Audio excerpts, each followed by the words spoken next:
নমস্কার, আমি প্রশান্ত ঢালি। আজকে চলে এসেছি সৌমিক গোলদারের কাছে। সেই সৌমিক গোলদার যে কিনা গীতা পাঠের মঞ্চে অর্থাৎ 5 লক্ষ কণ্ঠে গীতা পাঠের ওখানে ভীষণভাবে ভাইরাল হয়েছে। কেন?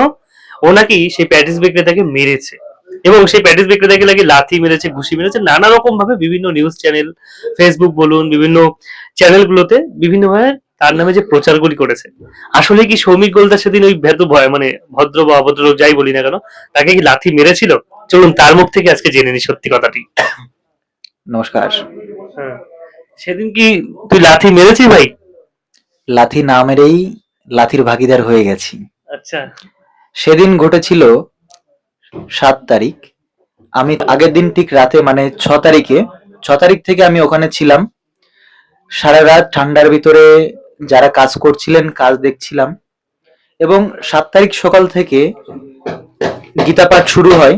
সারা রাত ঠান্ডাতে থাকার পর যখন 7 তারিখ সূর্য উদয় হয়, সারাদিন যে কার্যক্রম চলে সেই সারাদিনের কার্যক্রম করতে করতে মানে নিজে একটু অসুস্থ বোধ করি, যেহেতু আমার তার 5 মাস আগে একটা সার্জারি হয়েছিল, আপনারা সবাই জানেন। 3 আঙুল মতো হাড় কেটে আবার সার্জারি করতে হয়েছে পায়ে। আচ্ছা। তো আমাকে একটা ওষুধ খেতে হয়, তো সেই ওষুধটা আমি আনতে পারিনি ভুলের কারণে। এবার আমি আমার অসুবিধার কথাটা আমি ওখানে যে ওষুধের ক্যাম্প, যারা ডাক্তারের ক্যাম্প লাগিয়েছিল তাদেরকে আমি জানাই। তারা আমাকে একটা ট্যাবলেট দেয় আর বলে যে এই ট্যাবলেটটা খেতে গেলে কিছু খেয়ে খেতে হবে, খালি পেটে খাওয়া যাবে না। বেশ, তো আমি পাশে একটা মানে পেডিসের দোকান দেখতে পাই। তো আমি তার কাছে যাই আর যে জিজ্ঞাসা করি যে কাকু এটা নিরামিষ তো? উনি বলে হ্যাঁ এটা নিরামিষ।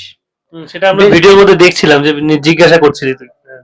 তো আমি তার থেকে পেডিসটা কিনে পাশে একটু ছায়াতে আসি, এসে ওটাকে খাওয়া শুরু করি।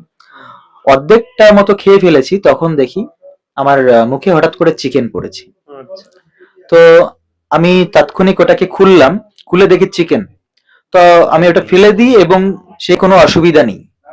এখন আমি তার সামনে তার চিকেন প্যাটিস আমি খুলে তাকে দেখিয়ে দিলাম যে আসলে বিষয়টা কি আছে। আচ্ছা। সে আমাদেরকে ওখানে মাঠে অংশগ্রহণ, যারা গীতা পাঠে অংশগ্রহণ করেছে, যে সকল সনাতনীরা বা যারা ওনার থেকে এই প্যাটিসটা খেয়েছে নিরামিষ বলে, তাদের প্রত্যেককেই উনি জানতে মানে জেনে বুঝে চিকেন খাইয়েছে সেদিন। কি অবস্থা! মানে সবাই না বুঝেই খেয়ে নিয়েছে আর কি। একদম। তো অর্ধেকটা খেয়েও ফেলেছে, এখন অর্ধেক খেয়ে ফেললে আর কি করবে? যারা চিকেন, আমি ওখানে বলছি না যে ওখানে সবাই নিরামিষ আহার গ্রহণ করে, মানে তারা একটা ব্রত নিয়ে গেছে যে সবাই ব্রত। কিছু মানুষ আছে যারা পূর্ণ নিরামিষ আহার গ্রহণ করে, যারা প্রসাদ ভগবানকে প্রসাদ মানে অফার না করে যারা ভোজন করে না। তো এই সকল মানুষ তো ওখানে আর খাবে না, যারা এমনি নিরামিষ খায় বা ব্রত পালন করে তারা গেছে এবং আমার মতো যাদের অসুবিধা হয়েছে তারা খেয়েছে, তাদের সাথেও ঠিক এই বিষয়গুলো আচরণ ঘটেছে।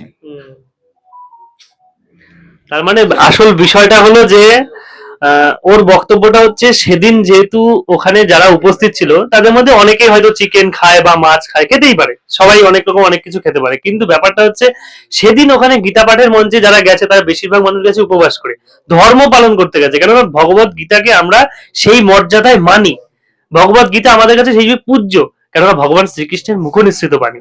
তাহলে সৌমিক ভাই যে কাজটি করেছিল, সে যখন খেয়েছিল, তাহলে তার যে নিষ্ঠাটা, তার যে 2 দিন বা 3 দিন ধরে যে কার্যকলাপ করছে, সেই গীতা পাঠের মঞ্চে এত মানুষের আয়োজন, সেখানে বোধহয় ও আগের দিন থেকে ছিল বললো, তাহলে নিশ্চয়ই ভলেন্টিয়ারি কাজকর্ম বা কিছু করেছে।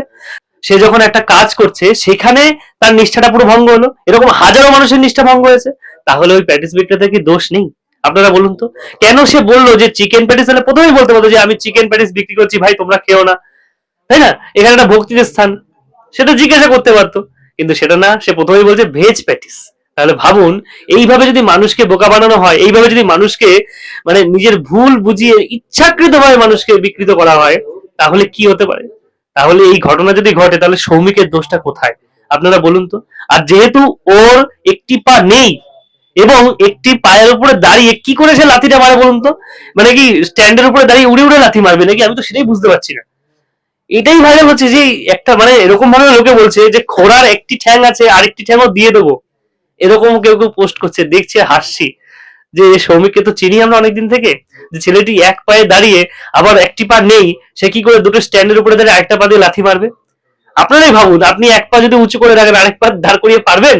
একটু নিজে চেষ্টা করবেন, যারা এই সমস্ত বলছেন বা ভিডিও দেখছেন তাদেরকে বলছি, যদি পারেন তাহলে আমাকে একটু জানাবেন। তাহলে আমি সৌমিককে বলবো, ভাই তুই যে কাজটা করেছিস, লাথিটা মারতে পেরেছিস, তাহলে ভাববো যে হ্যাঁ সত্যি লাথিটা মেরেছিস। তাহলে ভাবুন কিভাবে অপপ্রচার করছে, যে অপপ্রচারের মাধ্যমে আমাদের হিন্দুদের, শুধুমাত্র হিন্দুদেরকে বদনাম করার জন্য এই কার্যকলাপগুলি করেছে, আর কিচ্ছু নয়।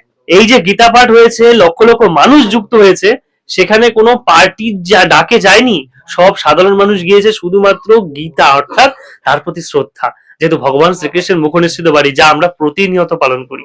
সেই বাণীগুলো কোন মহাপুরুষের, অর্থাৎ যেখানে সাধু পুরুষরা এসেছিল, যারা বক্তৃতা রেখেছিল, তারা বলেছিল যে তোমরা গীতা পড়ো, জ্ঞান লাভ করো, যে জ্ঞান আমাদের জীবনে চলার পথে শ্রেয় হয়ে দাঁড়াবে।